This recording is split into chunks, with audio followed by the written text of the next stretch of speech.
Imagine when you're growing up, your dad yells a lot. You have some connection, but generally your relationship's pretty um, strained. You can never do anything good enough. Whenever you talk with him, he tells you what you could have done better. And you spend majority of your life with low self-esteem and not really liking yourself. Glass is half empty. How do you turn that around? How do you find what's the right way and then start to live every day doing your passion? How do you do that? What is the transition that a person makes? Well, enjoy this story with John Leister as he talks about his journey and his experience with his dad to discovering writing, a connection that him and his dad had at one point early in their life.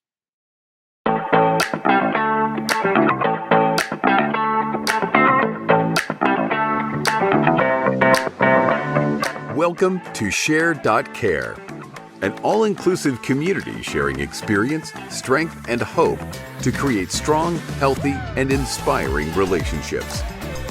Share.care communities work toward every individual feeling safe, valued, and heard, free from the threat of danger, pain, or harm. Each episode, founder Damian Andrews explores the principles underpinning Share.care and invites expert special guests to share their knowledge so you can easily reap the benefits so many others experience. You hold the choice to create your future. Let it be with strong, healthy, and inspiring relationships.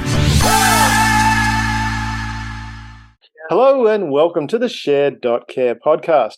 Our belief is that global peace starts at home. Feeling safe, valued, and heard gives you a foundation to confidently step out and make the world a happier and safer place for everyone. Because in today's world, it's in your own selfish best interest to help others. Now, today, it is my great pleasure to have John Leister on the show. Now, after hitting an emotional rock bottom about 3 years ago, John reached out for his source of strength, and his calling was answered in finding God. He went from 235 pounds to 170 pounds, works out regularly, renewed old friendships, and made many new friendships. And then he pursued his dream of becoming a professional writer. And today he has nearly 50 books published online. Welcome, John. Hi, Damien. Thank you so much for having me on. I can't tell you how much I appreciate it. It's great to meet you. It's an honor on my behalf to have you on the show, John. You've looked like you've been through quite a traumatic life and found a way to turn it around and find things that work for you. Now, do you want to give the audience a bit of perspective of your history? You might remember there was a famous car, a DeLorean time machine that Doc Brown invented, and when you hit 88 miles an hour, you could travel in time. So do you want to jump in that? And let's hit 88 miles an hour and go back in your history and talk us through some of the events, where you're from, some of the experiences and the challenges that you had and overcome that lead to what you're doing now. Okay, thanks, Damien. Well, as you said, I live in Vancouver, and I'm 57 now. And I always felt that I was meant to do something creative with my life. When I was a kid, I wanted to be a comic book artist. I was really into Marvel and DC Comics, and I drew every day for 3-4 hours, and my friends were super supportive. But I gave it up. I didn't stick with it. And then after high school, I tried acting for a couple of years. And I don't know how old you are, but there was a show from the States called The Big Valley. It was a Western. And one of the stars of that show, Peter Breck, he played Nick Barkley on that show. He was a great guy. He came to Vancouver and he started an acting school called the Breck Academy. And this was around the 1980s, where the film and TV industry really started to boom in Vancouver. So there were a lot of opportunities for young actors like myself. And so I tried acting for a couple of years. I had an agent and I was going to auditions. I don't mean to name drop, but Gene Hackman came to the Academy and Richard Dreyfuss came to the Academy. So I got to meet those guys. They were at the top of their game back in the day. And probably my 15 minutes of fame was Rocky IV. I'm in that movie. You don't see me there, but I was at the Edgar Dome for one day where they filmed the big fight at the end between Rocky and Drago. So I got to see Stallone and Dolph Lundgren and the whole cast. That was a super exciting experience. But unfortunately, and I don't mean to gross you or any of your listeners out again into sharing my story, I've always had very dry skin, and in my early 20s, it just got exponentially worse and worse. I developed psoriasis, and so it just got. And of course, my diet wasn't helping. I'm a recovering sugarholic, and I've always been fighting these feelings. I don't even play the world's smallest violin. Again, I'm just sharing, but I've always had these feelings of low self-esteem and kind of going through life with a half glass of water is a half empty philosophy, kind of self-defeating. One step forward, two steps back. So I gave up on my dream of acting, and sort of sporadically over the last 35 years, I've made these half-hearted here and there attempts at writing. Like I said, I always felt that I could do that I could do something creative, something meaningful. But in the meantime, of all things, I became a security guard, and I just kind of settled into a routine of life of working and coming home from work and planting myself down in my ratty couch and watching my VHS tapes and then my DVDs and then Netflix for a while and just living this kind of stereotypical uber nerdy existence. Of course, there's nothing wrong with being a nerd. In 2023, a lot of nerds, rule the world. They're the most visionary people around. But I wasn't that kind of nerd. I was just very stationary and lethargic and then settled into this groove. And every so often I'd have a moment of clarity, as I imagine many of us do from time to time, which basically says, hey, I know I can do better. So I would read a self-help book or I would listen to some tapes. I'm a big fan of Anthony Robbins and Deepak Chopra. I don't know if you're familiar with those guys. And I was in therapy for a year. I found that to be very helpful. But I just couldn't get myself out of that comfort zone, that niche that I carved for myself, because quite frankly, I was just having too much of a good time, even though I knew that I could do better. So here's where the story might get a little bit weird to some people or a little bit off the charts bizarre, but it has worked for me. In 2019, my life changed. And what happened was I came home from work one day and I kind of felt like I was reaching the end of my American life. I don't need to be melodramatic about it. Like I never thought about killing myself or anything like that. But I thought, gosh, I've had my 20s, 30s, and 40s. I've had my early 50s. I've had all of these opportunities, and they all seem to slip through my fingers. So what I did was I reached out to God. I took a leap of faith, and I've always been something of an agnostic. Again, I don't need to be pushy or preachy about this stuff. I'm just, I'm not out to challenge other people's beliefs. I respect other people's beliefs, whether you're an atheist or whether you're a very devout believer in whatever religion you happen to be a part of. I don't see myself as a religious person per se, because just for me, religion I find to be somewhat dogmatic. I guess you could say I'm more of a spiritual person. And so once I reached out to God, once I took this leap of faith, I said, God, I've been hearing about you my whole life. I don't know if I'm talking to myself right now, but I think I had to accept a truth about myself, which is this. I seem to be the kind of person who tries a little bit harder towards self-manifestation, towards aligning myself with the John Leister that I always knew I could be, a creator over a couch potato. If I have it in my mind's eye, it's someone who loves me, who accepts me for who I am unconditionally, is watching me all the time, kind of 24/7, kind of like Big Brother from 1984, but in a good way, in a loving way, not right, not in a throw them in the gulag or the Iron Maiden kind of way, a loving, paternal, like there, it's not too late for you. You're 53, you're not 103. And so just to backpedal a little bit, around 2005 at work one day, I had cranked out a bunch of short stories, like 50 or 60 bite-sized short stories. And I created a character called Lee Haxton, who's a private investigator. And his stories were set during the 70s and 80s when I was a young man. And he's sort of a quintessential hero type. But he's, rough around the edges. He's a smoker and a drinker, and he's a ladies' man. But he has a heart of gold deep down, and he loves to help people. And so I wasn't even thinking about Amazon or self-publishing back then. I was just writing these stories because I was understimulated at work. So after I reached out to God and I asked him to help me, I dusted off these stories. There was a big pile of them in my bedroom, and I read them. And I don't know if you do any creative writing, Damien, but it was for me the first time where I was able to read something as if someone else had written them. And I thought, gosh, I know these are not great literature. These are probably not going to win me any awards. I mean, I'm not motivated and I'm not a status anxiety guy anyway, but I'm having a lot of fun reading them. And I really like this guy, Lee Hackman. probably because essentially he's me. He's an idealized version of me, which is, I think, is something a lot of writers do. I think that's what Ian Fleming did when he created James Bond, I was going to mention Stanley, Ian Fleming, but yes. right? Or Tom Clancy when he created Jack Ryan. It's kind of a wish fulfillment. And so I decided, what, I'm gonna do this. I'm gonna try to become a self-published author.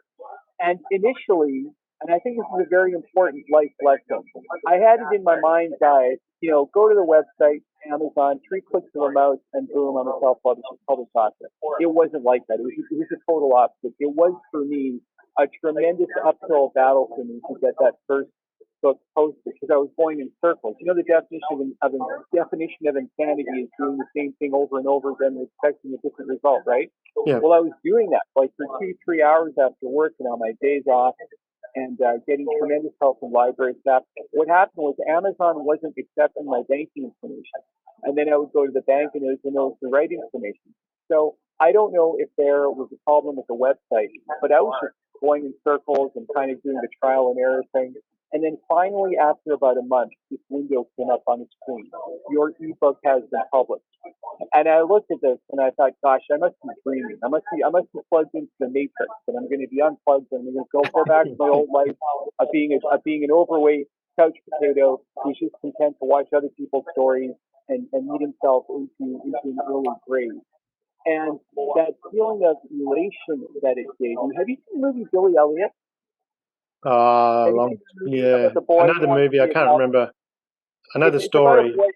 Yeah, it's about a boy who wants to be a ballet dancer, and Yeah, he grows up in this very hard bitten a mining town in England, and that's right. his dad eventually takes him to a ballet school, and in any event, the auditioners ask Billy, well, how do you feel when you dance? And he says, well, I feel like electricity, and that's how I felt when I posted this first book, and I thought, gosh, you know what?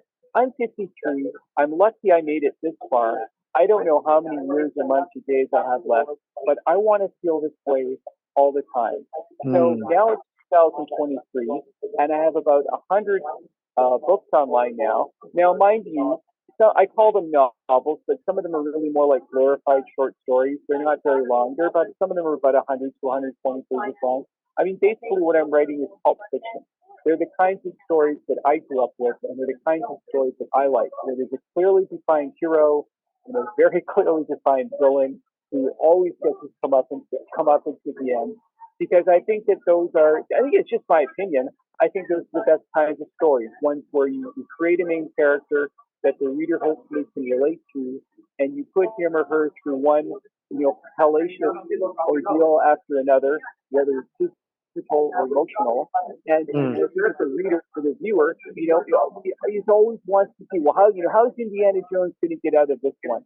And I always hate it when people say, I don't like those kinds of movies because you know that the good guy is going to win. And I've only been able to verbalize this like over the last 2 years because it's been more of a feeling. But I realize now that for me, and I think that for people like me who like these kinds of stories, yes, we know that the good guy is going to win. It's how does the good guy win or the good gal? And Mm. if we do it in a way that's creative and interesting and maybe even emotionally uplifting, it makes us feel good about ourselves. It's almost like a kind of therapy. It makes us Mm. feel good about other people, and it makes us feel good about life. And I think that it puts our own problems, because at the end of the day, all of us have aspects of our lives that are a little bit less than ideal. It puts our own problems in perspective. And Mm. so that's my story in a nutshell. I didn't so much discover my bliss. I embraced my bliss. This is Yeah. something that I was always meant to do. And here's the key. I don't have to will myself to do it. I finished another book today. Mm. Scribbled the last chapter in my dollar store notebook. It's called Plug. It's called Lee Hackman, 1980s Private Investigator and Toy Allegory. And I have it in my mind's eye that I'll start the next one tomorrow. I can do this. I can't do most things. I can't shingle a roof or fix a car, but I can write these books. And I know that they're good.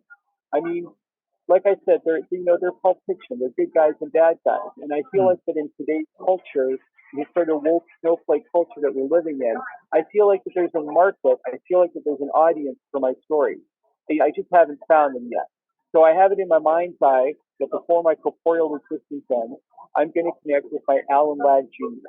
He was the 20th Century Fox executive who greenlit Star Wars back in the day when George Lucas was trying to sell Star Wars. Nobody was fighting back then, and I think that's an important life lesson too.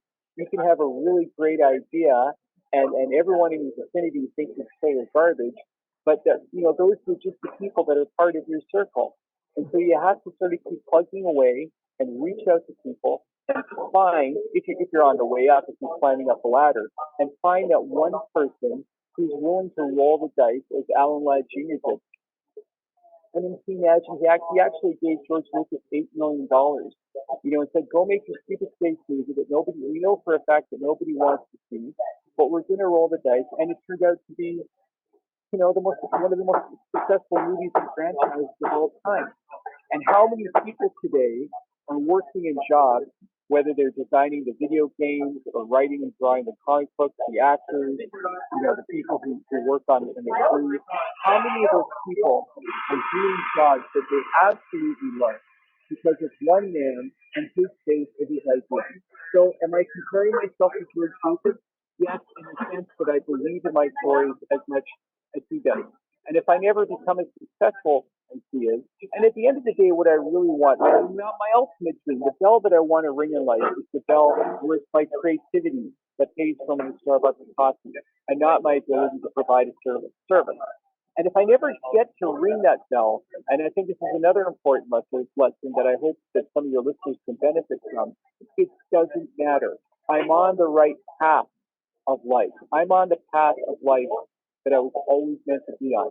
Now, it took me forever in a day to get here, but better late than never. It's absolutely worth it. We have to live in the present of our lives. Never mind the past, because when we think about the past, I think we tend to feel sad, whether it's a happy memory or a sad memory. All those feelings come back to the present. And like a video game character, we lose power.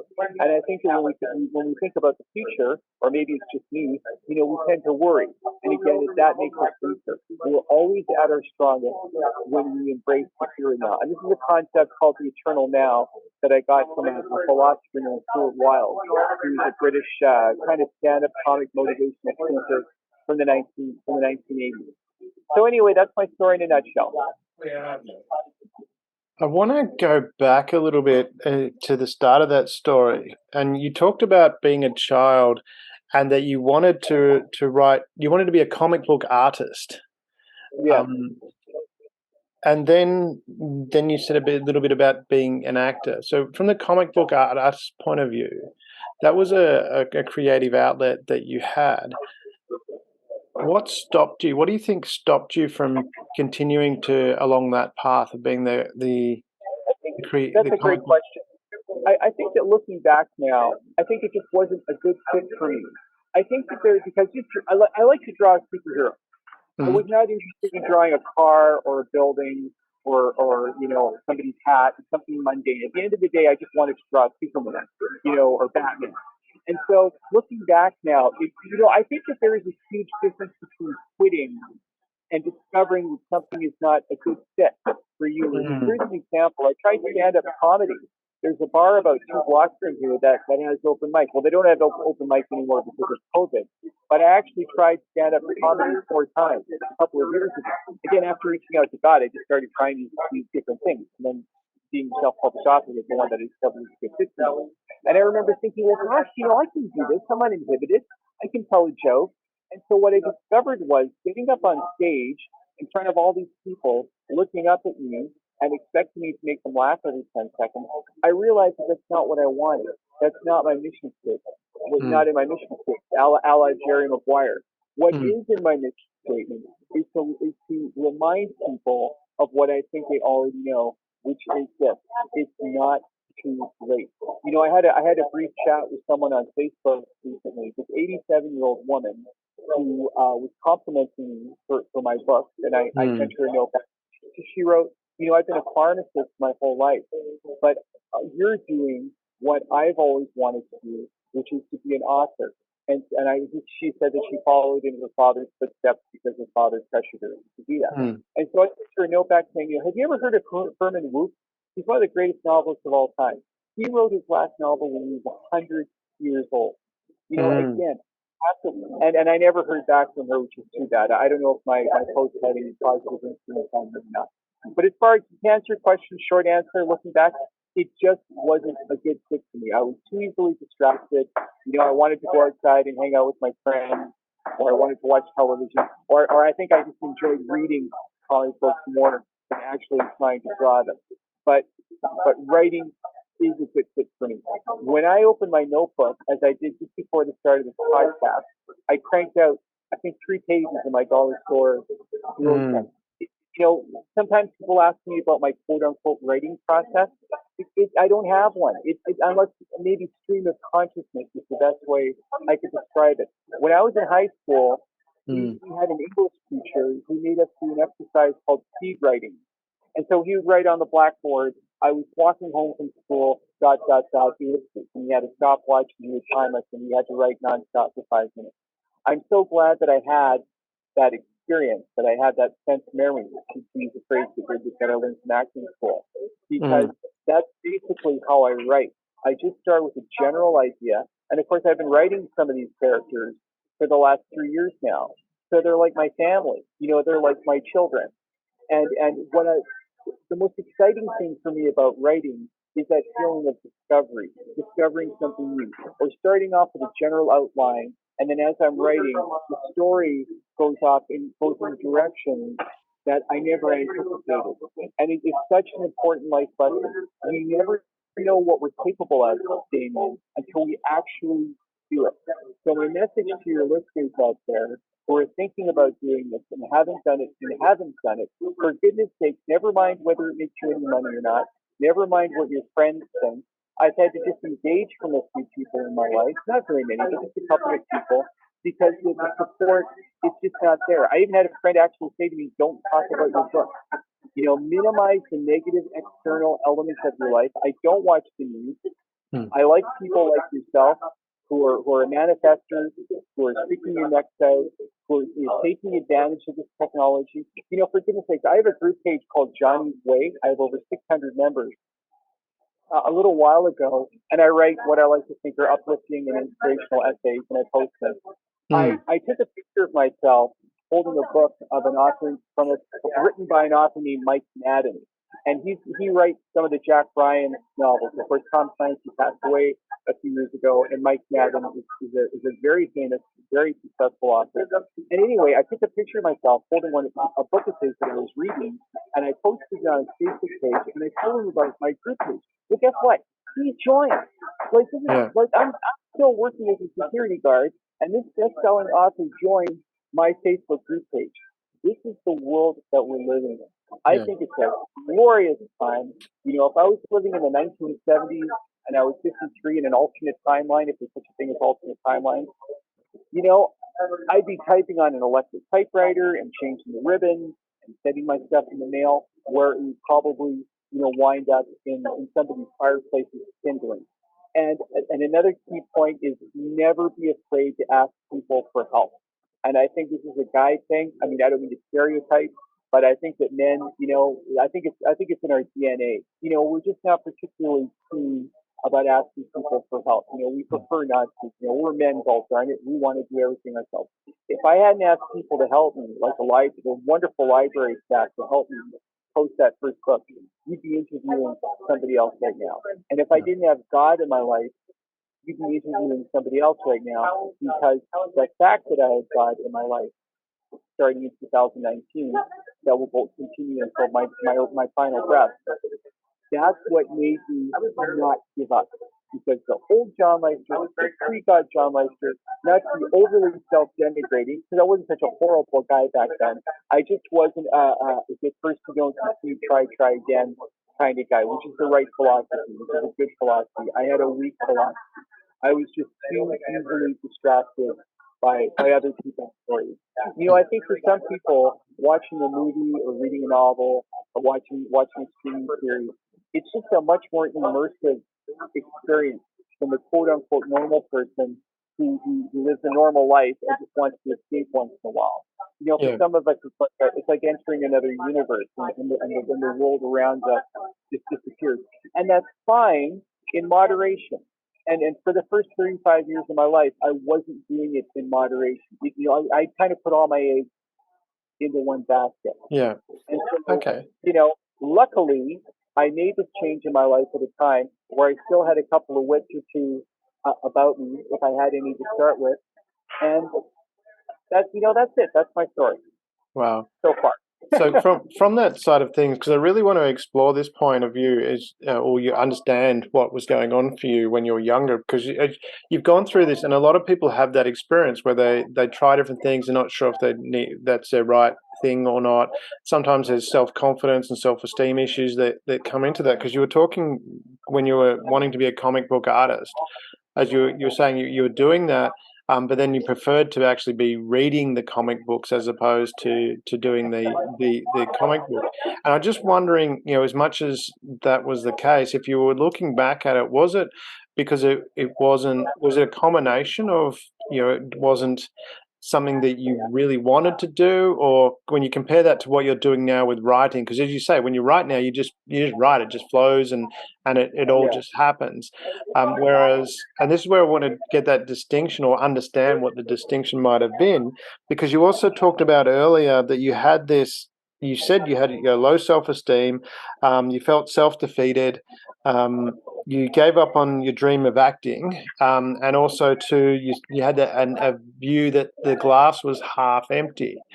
Now, all that combined, and I'm just wondering, was it a combination of both those, where you had this as a young person, creative in the sense of drawing the pictures, um, or how much did the self-esteem that you had, or when you were younger, did you have that self-esteem and lose it? What was that process? No, I don't think I ever had it. Yeah. I think that we as individuals, we need to go through life kind of Yeah, like no, a I treasure. get what we an individual. I'm trying to get to what you guys Yeah. goes on for you, John. Okay. John. I think back in the day, Mm, liking comic books was much more stigmatized than it is now. I right. mean, I'm Canadian, and I had, here's an example. I'm trying to answer your question. I had absolutely no interest in sports. I had Yeah. nothing against sports. I understood sports, and I Yeah. admired the things that athletes could do with their bodies. But I would watch hockey with my dad, Yeah. and I had to will myself to do it because I just saw a piece of rubber going up and down the ice rink and a bunch of guys in pajamas chasing after it. And for me, for me, there was nothing at stake. I Yeah. didn't care if the Canucks won or lost, and Yeah. to see people so elated because the home Mm, team won, it's fine. I'm not judging them. I just didn't have that in my DNA. yeah. So I think when I was a boy, I allowed myself to be poisoned by all of the feelings of other people, the feelings of my parents at home, Yeah. and the feelings of my friends who thought out Mm, who loved, they were normal Canadian kids. They were huge hockey fans, and I was like, John, can I get in? They're going to get into the playoffs this year. Isn't that great? And I'd be like, yeah, that's great. Just kind of pretending, go along to get along. So I think that yeah. some kids are just a little stronger than others. I mean, some kids grow up through extremely hellacious Mm, circumstance, they're abused and so on, and yet they choose fight over flight. mm, My leanings were more towards flight, and I don't mm, think it's because I was a coward. I don't like to think of myself that way. I think it was just more because I enjoyed the story so much. Whenever I read a comic book as a boy, a Marvel or mm, comic book, I would feel, this is the world that I want to live in. I'm yeah. looking at the real world, and what I'm seeing is people around me. They're into tribalism. They are having a nervous breakdown over. They make mountains out of molehills, and something goes wrong. Their philosophy is to yell and swear and threaten someone, or don't do that Mm, again, or else. Don't. So I think that some of us are going through. I think when I was a boy, I mm, began to feel more and more like I shouldn't express myself, like I shouldn't yeah. be myself, because I had. Tony Robbins talks about this a lot. He Mm, talks about our neural association, yeah. right? He talks about how we associate what we do with either pain or pleasure. Hmm. So I learned, unfortunately, as a young boy, and not all of the time, but Yeah. enough of the time where I was not manifesting in a meaningful Mm, way the way that I am now. And I Yeah. also think, I think there's a lot about getting older. That's great. I think that we become thicker skinned. I think that we tend to become a little Mm. more philosophical. I mean, Yeah. not all of us do. You know, some of us Well, go that's to what our I want to grave. get to, like, because as you say, not everyone does that. Because it sounds like listening to you, then, and I appreciate that you really opened up about your personal life, because that's the really interesting part, is that you were in this environment where you've got people very heavily into sports, but you're not feeling it, you're not connecting with it in any way, but you're really connecting with these stories, this creativity. And part of that, I'd imagine you wanted to be a comic book writer because you were reading comic books and you were experiencing Oh, that sure. story. You know, I would look, I'd open the page and I'd see my name. I said, wouldn't it Yeah, be great? Art by John Leister, written by John Leister. You know, yeah. but you know, I drew like crazy, and I was doing some writing back then too. And I was doing some writing when I was taking acting classes. Mm, I wrote scenes for myself and my acting partners. mm, And when I was going to auditions, I would write my own monologue. And very yeah. often the casting directors would say, "Well, I've never heard that monologue before." I said, well, that's because I wrote it. It's Mm, only been over the last 4 years that I've been manifesting my bliss in a really meaningful way. And I just reached a saturation point. You know, it's like, gosh, I've seen all the stories and this life of I used to be very overweight. I weighed anywhere from 235 to 250 pounds. It's a mm, wonder that I'm still alive. And it's a wonder that I don't have type 2 diabetes because instead of recovering sugar yeah. addict. You know, I was just I just at the end of the day, I just didn't believe in myself because I bought Mm. into the weak negative philosophy of the people around me, even though I knew better, even though I had the tools. And like I said, I read all these So self-help what books. was that like? You said you knew better and you Yeah. had the Because, tools, but you didn't do it. What was no, that? because I'm feeling I'm in the hot seat a little bit right now. I guess I just got used to living my life the way I was living it. You know, some of us Ah. fall into our routine. You know, working security for the last 35 years, I met a lot of homeless people. Mm, And I would suggest, I don't mean to be politically incorrect, but I would suggest that most of them are drug and or alcohol addicts and or they're mentally ill. But I've mm, had some amazing conversations with a few homeless people who are very lucid and very intelligent, and they shared their mm. stories with me. And they said, you know, John, I've been homeless for 10 years, and I'm used to it now. I can't imagine having a job. I can't imagine living Yeah. in a I'm just, I mean, I hate it sometimes, and it's Mm, scary sometimes, but I'm used to it. And some of us just get sucked in to the mm. black hole of routine. Even though we know better, even though we know we can do better, we're comfortable there. We feel safe. You know, Right. feel like I'm not going to get criticized. I'm not going to get made fun of. I'm not going to get mocked because I'm just Mm, I'm not bothering anybody. You know, I'm just sort mm. of in my cubby hole and I'm content with that. Yeah. And like I said, every so often I would have a moment of clarity. I'd be like, I can't do this anymore. I can't. You know, this happened several times in my life. It wasn't until 2019 that Mm, now I have all of these books online, and I work out. I post videos of myself working out on my Facebook page, and I reach out to nice people like yourself because that's the kind of energy that I want to be around. I want to be around people who mm, believe in themselves. I don't care how much money you have. I don't care what your politics are. I don't mm. care about a lot of the stuff that a lot of people are so invested in that makes absolutely no sense to me. What I care about is that you're comfortable in your own skin. And you know, the Mm, psoriasis is a big part of it too, in terms of my acting. You know, I loved acting. When I started taking acting classes, I thought, mm. you know, and I was, like I said, I was writing them too. But again, just going to auditions and looking at myself on camera. I mean, again, I don't mean to gross you out, but seeing these But people what was it skin, like when you said that? I mean, because you wanted to do that. You yeah, wanted to work in that space, and I understand what that's like. I mean, I've worked in film and television myself, great. and I was at the same school with Hugh Jackman, so Oh, wow. before he was famous, and he was very skinny. That is crazy. Yeah. But yeah, so with that, but what was it like Congratulations. for you? I want to understand that the person, what was going on, because a lot of people will be experiencing the same thing that you're experiencing, and Yeah. I can tell from the reason why you came here is you want to help people. Yeah. You have a deep Well, passion for wanting to I like help this people. part of it. Yeah.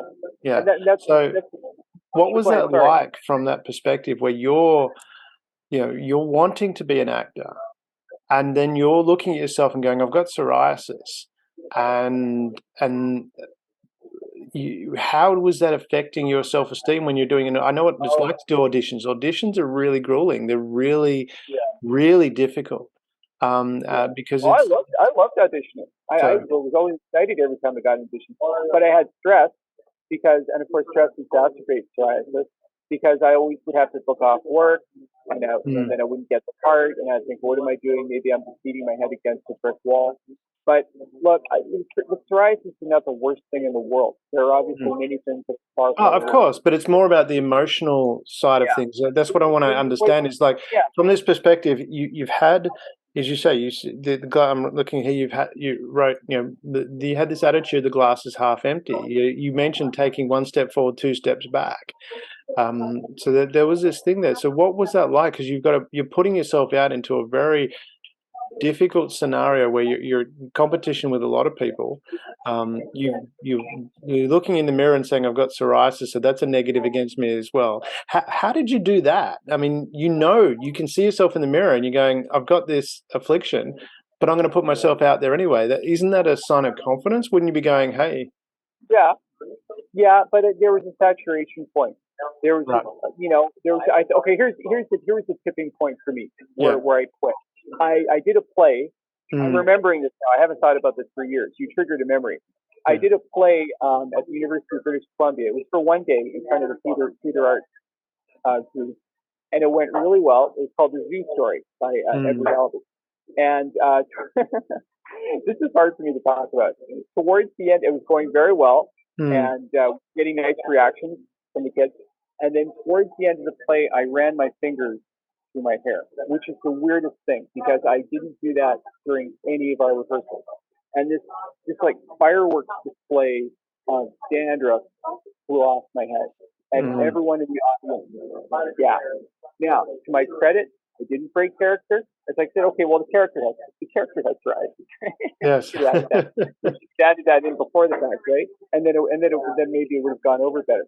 But I was so mortified. The reaction, yeah, the gap, was so mm, mortifying to me and so yeah, devastating to me that I thought, I can't. I'm too vain. I'm too egotistical, or I'm too sensitive. mm. I mean, I think quote unquote artistic people tend to be sensitive anyway. It's- That's part of the motivation to create art. I mean, it's a double-edged sword. yeah. The sensitivity can be disempowering, as Mm, it was back then, but now it's empowering because mm, that's the sensitivity. I think particularly when it comes to writers, is the feeling that the world is completely bananas to me, or a mm, lot of it is. I want to create my own world, just like Gene Roddenberry did when he created Star Trek, or Shirley mm. Schwartz when he created the Brady Bunch. I want to create a world that is like 90% like this one, Ah, fused in a direction that makes sense to me. yeah, And again, it's very therapeutic, yeah. and I'm having a good time while I'm doing it. So So was that I part of that allowed, reason for bringing back the writing again? Because you said you did writing when you early on in the day when you were doing acting, you wrote your own monologues, that kind of thing. But yeah, was it did the writing become more of a cathartic thing for you?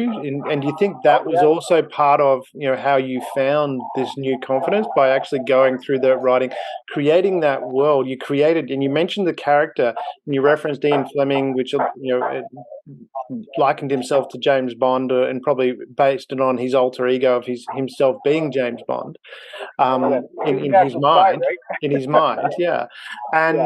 And from that perspective, was that was your journey, from going to being someone who saw the glass as half full, was it that cathartic process of writing out and living through the world that you created through the hero? Because you talked about the hero a lot. Was it Yeah. working through and then you being the hero through that writing process in your mind helped you to find that self-esteem, do you think? Oh, absolutely. Mm. Lee Hackman is my avatar. As I said, he's very much he's a very cool and Yeah. idealized version of myself, and he can say things and Mm. do things that I wouldn't do in my real life. It's kind of like when I'm at work and I'm dealing with, of course, we all do, especially when we work in the service industry, and we're dealing with someone who is got a huge chip on their shoulder, or Mm. just, their half glass of wine, and you want to say, sometimes you want to say something, or maybe you want to even do something, and of course you can't, obviously, there are consequences. That's why we write these stories, because, as I said, they are therapeutic. One of my books is called The Treehouse Avengers, and it's a Mm. standalone. It's actually my first novel, and it's my Mm. most autobiographical book. And the main character is Clint Wagner. He's basically me, only at 10 years old. And he had a very abusive father, as my father was very abusive. So I'm sorry, Dad. I know you're not here to defend yourself, but it was my mom and I were just walking on eggshells every day. Again, I don't mean to play the world's smallest violin, but that's what it was like. And so I wrote a scene where Clint's father, again, he's this very, very bullying, abusive man, gets into a fist fight with another character who sort of becomes Clint's mentor, kind of like Mr. Miyagi. Teaches Clint how Mm. to box, school principal. And he's I'm sort of spoiling the story. He gets into a romance with Clint's mother. And so towards the end of the book, he gets into a fist fight with Clint's dad. And Clint's dad gets his behind handed to him. And so, talking about the therapeutic aspect, I had to ask myself as I was writing this, well, how would I feel? Because I never saw anyone stand up for my dad. My dad was like a combination of Daniel Craig and, I don't know, Steven Seagal. I mean, he was the alpha male. He and I were polar opposites, and Yeah. two men. I mean, I know he loved me, and he could be affectionate. He was. I don't want to paint a picture of him as a demon, some kind of evil demon. But Mm. I was not the son that he wanted me to be. Yeah. I feel that he wanted me to be like him. He wanted Mm. me to follow the steps. And so in any event, when I wrote the scene, I had to ask myself, well, how would I feel if this actually happened in my life? And I realized that on the one hand, there would be a part of it that would make me happy, because I think, well, Dad, this is your comeuppance. You created this situation. You lit the Mm. fuse. But at the same time, he's still my dad. So, Mm. I think that I think that we can't not love our parents, even if Mm. they did horrible things to us. We Mm. might grow up never wanting to see them again if they really, if they did something really monstrously evil, like Yeah, there's a lot of criminal. psychology that Yeah, supports what but you're saying, that the yeah, children will always love the parents no matter how shitty they are. Yeah. and I think yes, exactly, and I think that's why some of us are so screwed up, because we're just wrestling in our minds all the time. Like, oh, I have to love my parents no matter what. I have to love them. I have to support them. But they're horrible people, And if they weren't our parents, we wouldn't have anything to do with I them. don't. I mean, and I So think there's a deeper component to that where when you talk about, and you would know this from my background's includes being Polish, so I grew up with Roman Catholic upbringing, so I understand that. But the principle behind that is that we're made up of love. So it's even you're connected with your parents, so you're going to love your parents, but you have a natural bias towards loving others yeah, at your and core. right, and Uh, seeking out people who have a like-minded even energy. even with someone that is not nice to you, that regardless you have this want to in a drive to want to love them, and so it sounds like you were wrestling with that in the Oh, sense of you wanted to love, you loved your dad. It's not a question of whether you wanted to love your dad. You did love your dad, but there was things that he did that you weren't comfortable with or didn't like, and you were wrestling with that in that writing. Yeah. I just, I was just like, I always wanted to say to him, like, Dad, why are you so angry all the time? Mm. What's going on? I must, we never had this discussion. Yeah. He passed away, but I have to imagine that maybe he was very abused by his father or maybe his mother. I don't know what goes on in people's minds that Mm. they feel that they have to. Well, you swear, well, swear. Yeah. Some men, especially, they feel like they have to piss on every tree to mark their territory. Mm. They just feel like they have to be the toughest guy in the room all the time. It's kind of like, I think this is a gangster mentality almost. Like, I'm going to get you. I'm just going through life assuming that everybody wants to kill me, or everybody's going to stab me in the back, right? Mm. And so some of that, I I don't absorb think it's some of gender that. specific though. I mean, there's Of both course, sides. Yeah. So yeah. yeah. I don't mean to generalize largely, but Yeah. yeah. So I absorbed some of that, even though I knew better, and I think that was part. And again, I don't want to blame my parents for who I Mm. became. At the end of the day, we have to take responsibility for ourselves, Mm. no matter how How did you crappy our do that? How did you take that responsibility? How did you just make that flip? And because it sounds like you went through a very big transition from a lot of not wanting to do things, and then you started. You said you started doing while you were bored. What was the terminology you used? You weren't stimulated at work, so you started doing some writing. So that was, I mean, but most people that are not stimulated work would watch TV. So what caused you to go back to writing as opposed to binge watching stuff on a streaming service or DVDs whenever that period was? Okay, I have a concrete answer for this one. I was lonely. I was spending far too much time by there we go. I was spending far too much time by myself. And Yeah, again, I think I had just hit a wall, or I'd hit bottom, or I just reached a saturation point of living my life vicariously through my favorite shows and movies, and watching all the special features and listening to all the audio commentaries and yeah. listening So you were binge watching, and that wasn't helping. yeah, well, it was initially because I was Yeah. having a good time along the way. I mean, I wouldn't have done it otherwise. I just was spending too much time by myself, and Mm, I can't do this. And I think that's ultimately why I reached out to God, because as I said earlier, I seem to be the kind of guy or person who tries a little bit harder.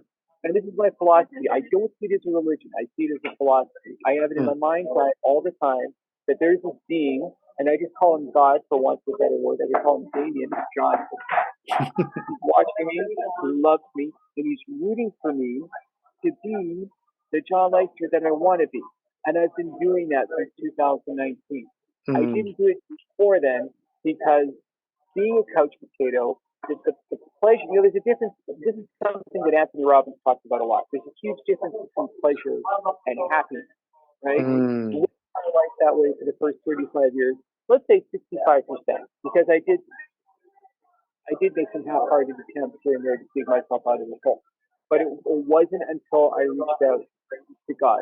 And I would say to anybody out there who is very Mm, empirically minded and finds the whole idea of God to be total nonsense, but you feel like you're spinning your wheels and you're losing a way to try and get yourself out of that rut. mm, I would say to them, if they ask me, I would say to them, okay, you don't believe in God? That's fine. Doesn't mean you're a bad person. There are plenty of horrible people who believe in God, right? They yeah, have their version of God, which is the destructive version. My version is I believe, the true and the creative and loving mm, version. So have it in your mind's eye that the person who loves you the most is watching you all the time, whether it's your wife, or your children, or your friends. And if you don't have anybody, then just pretend that there's someone who really loves you. Just think that you're the cat's ass, and mm. and do it for them. If it's not enough for you to do it for yourself, because you don't think. I think a lot of us are going through like again, it's that first chip on the shoulder mentality. Yeah. Oh, I'm not worthy. I'm not good enough. Oh, if I write something, people aren't going to So like with it. the not Oh, worthy part, you're writing. I lost you. Hello.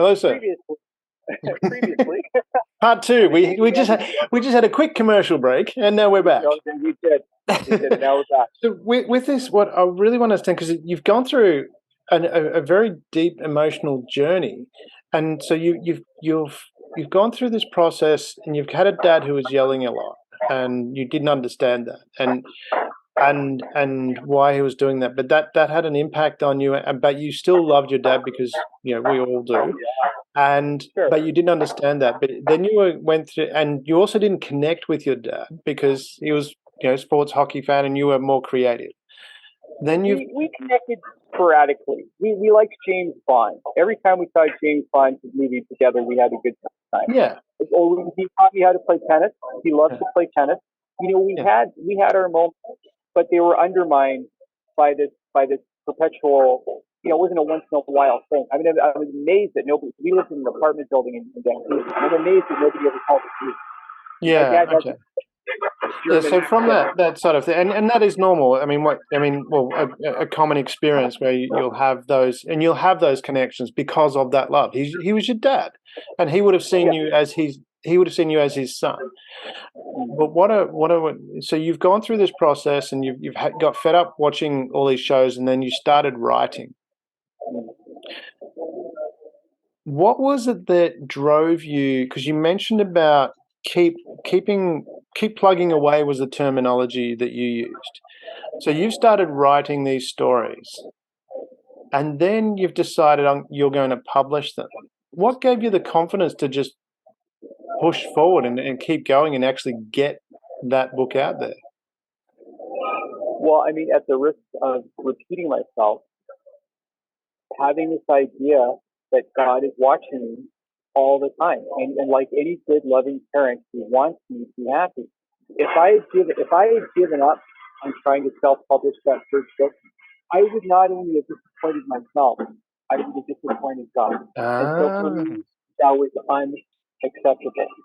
And right. again, getting older for me has been nothing but a win. I've become more aware of my mortality, of the Mm, finiteness of time. I was watching, William Shatner. I was watching an interview with him once, and the interviewer asked him, like, "Gosh, you have such a passion for life. Like, you've done everything. You've been outer space recently, right?" mm, And he said, "It's because I feel the size of death scratching my back all the time."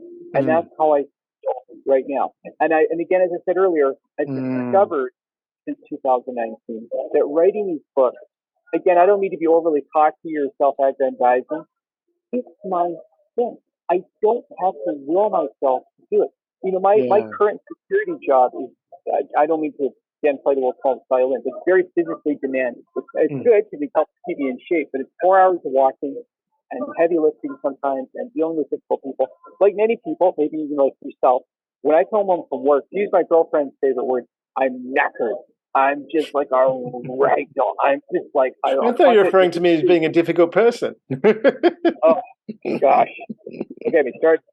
But a funny thing happens when I there's my knapsack. When I pull my notebook out of my knapsack and I set it up and I boot up my laptop and I start banging away on my keyboard, it's like boom. It's like I've had 3 cups of coffee. It's like Yeah. when you do what you love. Now, eventually, fatigue, because we do need sleep, which is a damn Mm, shame.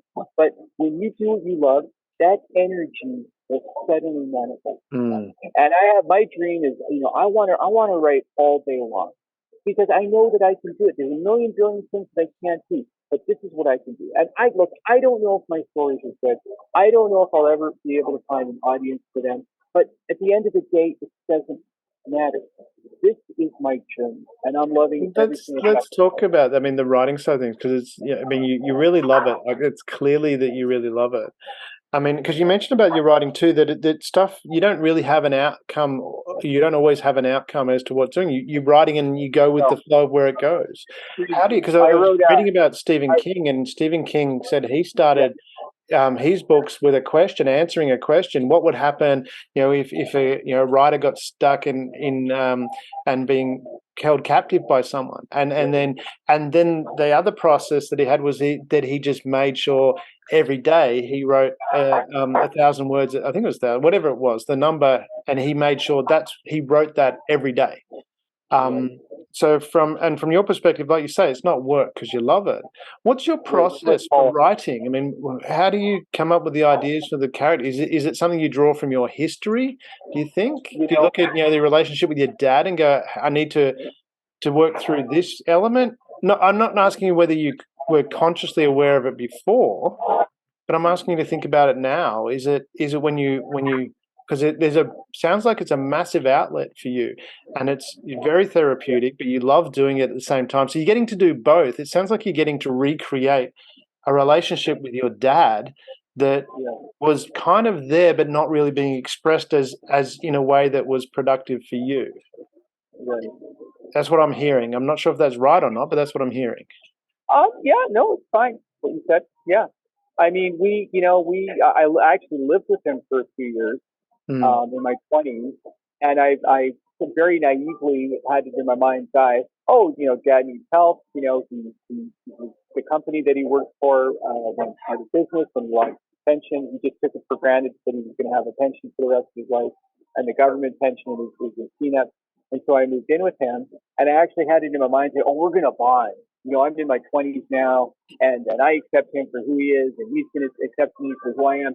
And I'm thinking about writing a book about that. I'm thinking about writing a book Mm. about the years where I lived with him. But then I think, gosh, I don't know, maybe it would be too depressing because it was just like, I couldn't. Everything that I did was wrong. He was like second guessing constantly. Like, well, how was work today? So I would tell him about work, and he would say, oh no, you should have done this, this, and this. Like that was just his personality. He's like. His job should have been micromanager, like a micromanager of some company, or like a fact verifier. That would have been his Yeah. dream job. Like some people, they're and again, I don't There's a want to throw. story Like, in that. he You had just got to find it. spirit.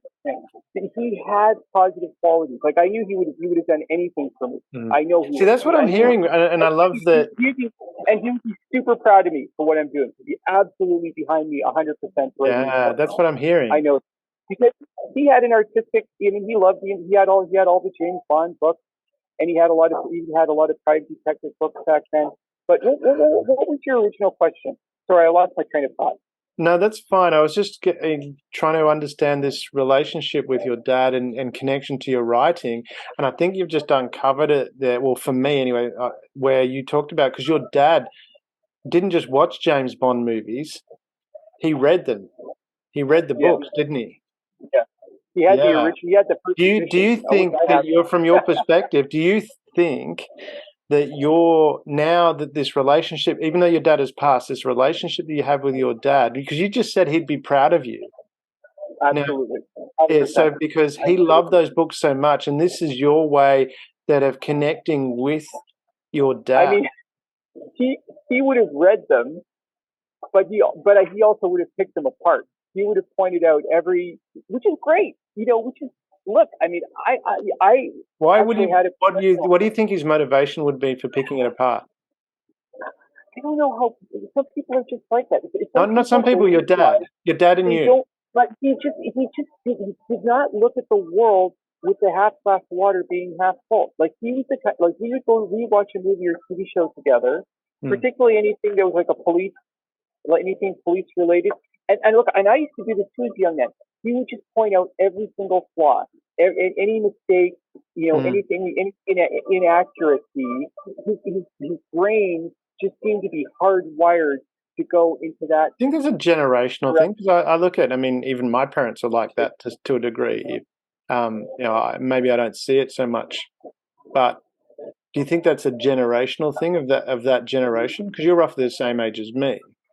Yeah, I don't know. I mean, at the end of the day, none of us are mind readers.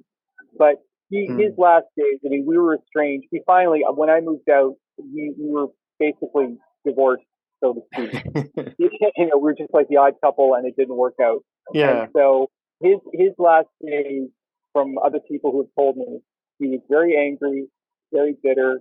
He never manifested. He sometimes, if he was in the military, I think he was in the American Air Force. His background is very murky, but I think that he just went to his grave with a lot of regret.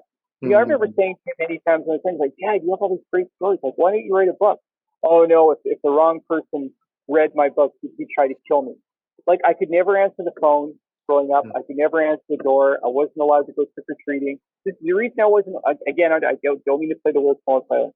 The reason I wasn't allowed to go trick or treating, while all my other friends got to go trick or treating, is because people put razor blades in apples and candy bars. Like this is what I grew up with. I just grew up Mm. with this fearful and Mm.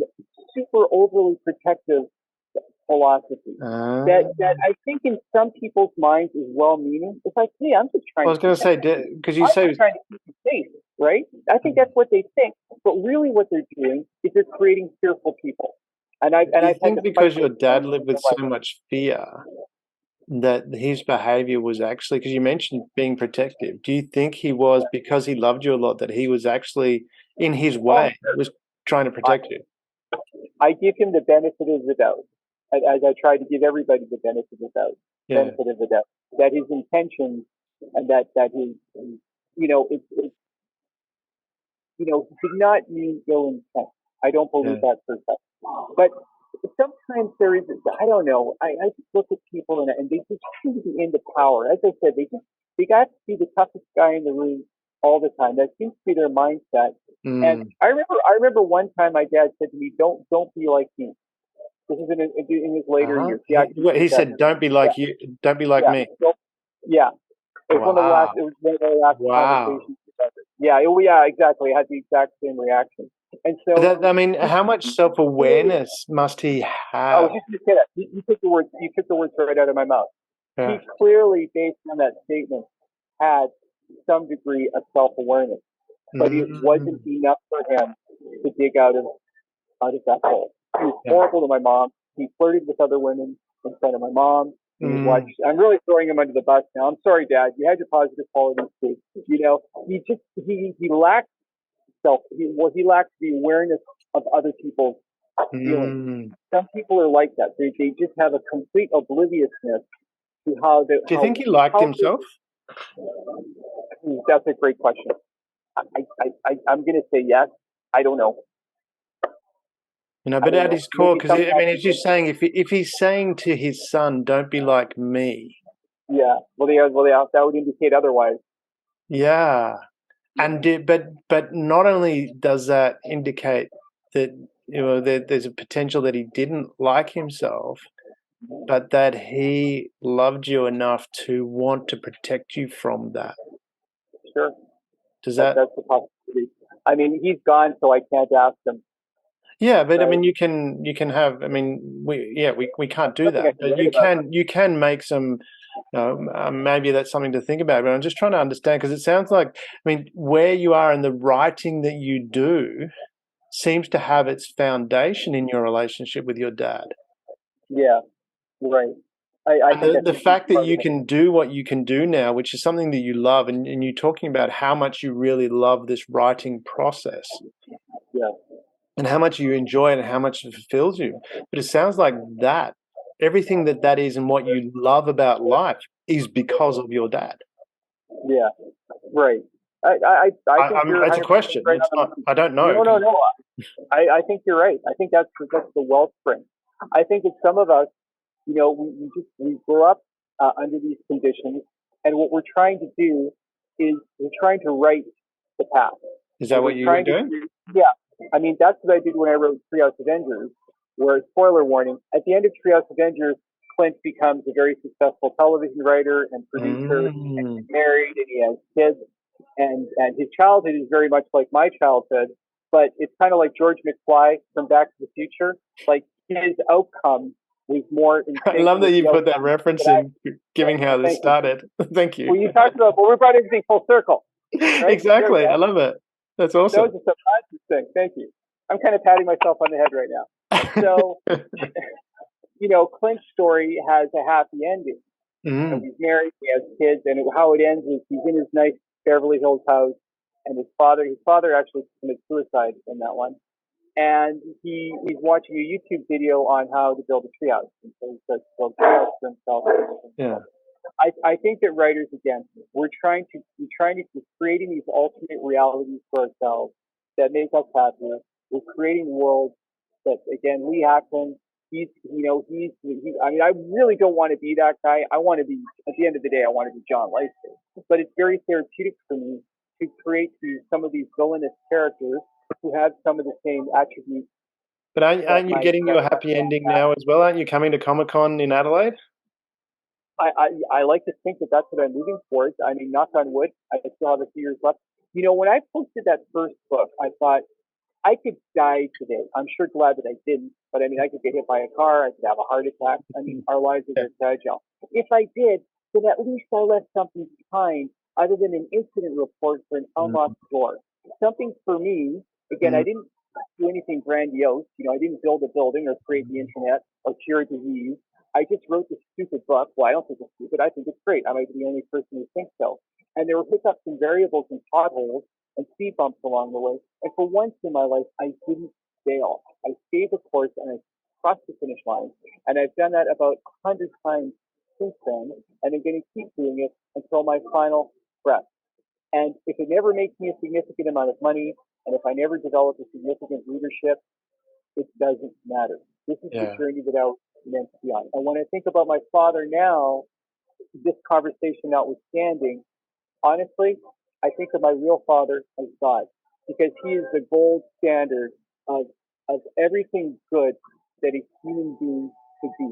And in my opinion, and of course all of this is very subjective, all of this is just my opinion, a good, happy, confident man, human being, man or woman, sticks their neck out, whether it's in the field of creativity or business or science or athletics, doing a podcast, whatever it is, you have to put yourself out there and you have to be willing to take criticism. It's like Rocky Balboa said in the last Rocky movie, the Rocky Balboa. I love all the You pop have to culture take, you references. have to take, Awesome. you have to take the hits, right? Because there's that famous thing where he says to his son, he's whining and moaning and groaning, you have to take it. And that's a great thing about getting older. I think that our skins do get a little bit thicker. I mean, and then some people, they get that at a very young age. Look at Arnold Schwarzenegger, right? Classic example of a self-manifester to the nth degree, right? How many people told me, like, what, you want to go to America and become an actor? You want to be governor of California? Are you nuts? He took all that negativity, and I'll bet his dad was no cup of roses either. I've read a couple of his biographies actually. His dad sounds like he had a lot in common with my dad. He took all that negativity, and we can do that. We can do that with our free will. Fight versus flight. I chose flight because, and I think again, part of it is just because I enjoyed reading so much. For some of us, reading or watching a movie or getting into a TV series and wanting to know everything about it, how it was made, and all this stuff, it's our passion. It's really no different from being a sports fan or whatever it is that you're a fan of. And it's fine as long as we don't allow it, as long as we don't sacrifice, as we're enjoying these stories, what we were meant to do with our life. And I feel like that over the first 35 years of my life, I was doing that. I don't beat myself up over it because I'm here now, and better late than never. That's awesome, John. I really love that you opened up like you've opened up. Before we go, do you want to leave the audience? Where can they reach out for and find your books first before we do that? Because you've written, and I'm just blown away by the volume that you've written, which is fantastic. And because it reminded me of Stephen King. Just keep writing. And he went through a massive period where he was getting it, and he said it was his wife that carried him through. And there was one of the books, I can't remember what the title was. His first book. What's that? He threw it in the garbage. That's right. He threw it in the garbage, and his wife. Yeah, I read that book on writing. You're talking about On Writing, right? His autobiography. I haven't read the book, but I know the story. Yeah, so, and she fished it out. If she hadn't fished out that book, nobody would know who Stephen King was today. Yeah, exactly. And so from that perspective, I mean, how do people? Because you've got so much out there. How do people find the books that you've got? Where would they find them? If you go to barnesandnoble.com and if you enter John Leister, you can see all my books. There's also Kobo, and my email is johnleister611@hotmail.com. And time permitting, and I've done this before, I would be more than happy to email anyone one of my books or my short stories. I have a Facebook page. It's also available on Apple and Baker and Taylor, but I recommend going to Barnes and Noble. Beautiful. Excuse me. I have a Facebook group page called Johnny's Way. I have over 600 members, and I post videos of myself reading whatever it is I happen to be working on at that time onto that page. And I also write what I hope are inspirational, uplifting, and sometimes amusing, or so I like to think, essays that I hope other people can feel inspired from and motivated to do what you love to do. For goodness sake, the clock is ticking. Our lives. You're preempting my question here, John. My question is to ask you. My bad. Sorry, I tend to filibuster. No, and I love your passion. It's wonderful. And yeah, you're answering the question because I always wind up with the question, and I want to say the question, even though you're already answering it. So it's my show. Go away. No, I really, what I wanted to ask you was, what you're doing is, and you've shared a lot of it through here. But if you could really share with the audience, what would be, if you were to sum up the key takeaway, a key takeaway, your key nugget of wisdom, if you were to sum that up, what would that be? I'm trying to refine it into something concise. Look, there's 7 billion of us on this planet, and we're all unique. We're not peas in a pod. God didn't create a race of robots and clones. Some of us get caught up in tribalism and culture and all this stuff, and that's fine if it works for you. You're an individual. I'm an individual. We all have something to offer the world. Everybody listening to this podcast, don't run away from it. The world needs you. If you want to make the world a brighter place, never mind the politics. Don't watch the news. And again, this is just my opinion. I think watching the news, unless you're working in the industry, unless there's a concrete reason for you to watch the news, most of it is negative. Most of it is soul crushing. Have positive people in your life and just reduce yourself. Okay, here's the short answer. Don't try to add to yourself. This is something that Stuart Wilde talks about. Cut all of the stuff out of your life that you don't need and reduce yourself. And I feel like I've done that over the last 4 years to your basic self. And you shouldn't have to will yourself to do it. What your bliss following should be something that is as natural to you as eating, sleeping, and breathing. And if working on cars, if tinkering on cars all day, if thank God there are people that can do that, because I can't do that. If that's your passion, tinker all those cars, but do it 100,000 million percent, and just go with what you're naturally good at. And when you do it every day, a funny thing happens. It becomes a habit. Right? You might have to will yourself initially because you're used to living your life a certain way. You have to give yourself time. It's kind of like we've all heard stories about people who are very overweight, right? Like they weighed 300 pounds and then they lost 100 pounds and then a year later they gained it all back, right? And what happened? Like, how could you lose all that weight and gain it all back? My hallucination, and I've done that. I've lost and gained weight like crazy over the years. My hallucination is they didn't give themselves enough time to get used to the new version of themselves. And the old version of themselves, even though they were unhappy, even though they might have been miserable, that's what they were used to. So just take baby steps and enjoy the journey. And if you're enjoying the journey of your life, then maybe you don't need to make any changes. But if you're not enjoying the journey of your life, then, at the end of the day, we reap what we sow. Just love yourself, love your journey, and be fearless. And take the hit, take the criticism. And that's it. I ran out of things to say. That was wonderful, John. Thank you very much. Yeah. So much wisdom that you've shared there as well. And what I do, I'd really like to say thank you because you opened up on a few personal items there, which was, I really appreciate that you did that. And no, very therapeutic, actually. I haven't talked about this stuff for a long time. So I feel good about it, actually. You should be a psychiatrist. Maybe. John, it's been such a pleasure having you on the show. I really loved the discussion. Really enjoyed it a lot. Thank you very much for taking the time. Thank you, Damien. Thank you for being part of the Share.care community and helping people around the world prosper. You're creating a bigger pie for everyone to share. The more people contributing to the world being a better place, the better the world becomes for others and for you.